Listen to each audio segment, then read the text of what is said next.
Hello hi friends नमस्कार welcome back my YouTube channel Odia blogger अपराजिता।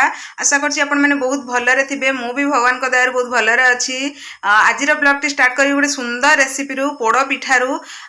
मु जानि छि एटा रजर स्पेशल होय हमर पोड़ो पिठा, बट एटा जेहेतु हमर चाली छि ताळ सीजन टा, तो ताळ ता किछि दिन गले बंद हे जिवो, तो सेतमे भाबी ताळ रे आज पोड़ो पिठा करबी आ मो यूट्यूब फैमिली ले शेयर करबी। आसंतु डेरी न करी स्टार्ट करबा ताळ पोड़ो पिठा। ताଳ ଛଡଉଛି ଆଜି ଆମର ପିଠା ହବ ତାଳ ପିଠା। ଭାବିଛି ଆଜି ପୋଡ଼ ପିଠା କରିବି ଟିକେ, କାରଣ ବହୁତ ଦିନ ହେଲା ପୋଡ଼ ପିଠା ହେଇନି, ଯାହା ରଜ ସଂକ୍ରାନ୍ତି ହେଇଥିଲା ଖିଆ ହେଇଥିଲା। ଆଉ ଆଜି ଭାବୁଛି ତାଳରେ ପୋଡ଼ ପିଠା କରିବି। ଆଉ ଜାଣିନି ତାଳରେ ପୋଡ଼ ପିଠା କଲେ କେମିତି ଲାଗେ, ମୁଁ ଭାବୁଛି ଆଜି ଟ୍ରାଏ କରିବି। ତ ମୋ ପାଖରେ ତାଳ ଛଡାଇବା ପାଇଁ କିଛି ନାହିଁ, ତ ମୁଁ ଏଇ ଗ୍ରେଟରରେ ତାଳ ଛଡେଇ ଦିଏ, ମୋର ବି ସୁବିଧା ହୁଏ। ଦେଖନ୍ତୁ କେମିତି ବାହାରି ପଡୁଛି ଏପଟେ।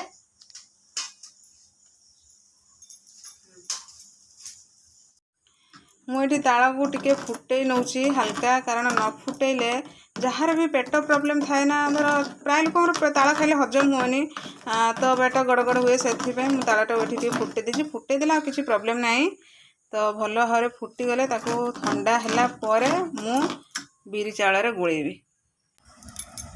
एठी मु बिरी चाउल आउ अल्प किसी मेथी पकईकी ग्राइंडिंग कर देछि, ता सहित लुण आउ नड़िया भी काटी पकई देछि। तो भल भाव फेंटी देवी। फेंटी सारापर आण को तादेह गोलेबा। आपण मानक गोटे छोट टिप्स देवी कि जितेबले भी बिरी चाउल पिठा आपण मैंने जेकोसी पिठा भी करुँच, तो तादेह अल्प खंडे मेथी मिसेकी भी ग्राइंडिंग करूँ, कारण कले पिठाटा जो आणटा टे भल भाव फुलब, पिठाटा भी सफ्ट हम, खावा भी भल लगे। ताଳ पिठोटी आमर पूरा ठंडा हो गलानी। एबे एथिरे आमे गोले देबा बिरी चाउल रे।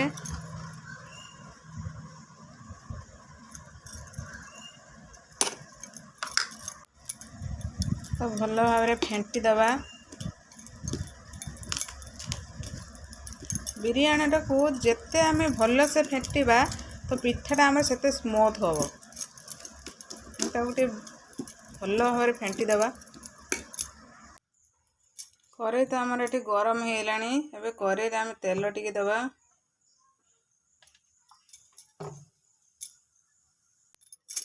एबे आमे गोलेकी रखिथिबा आण को सेते देई दबा।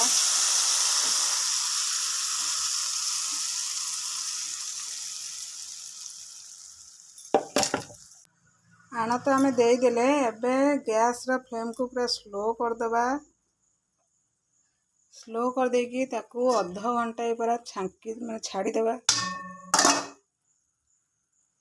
सीझीबा पई।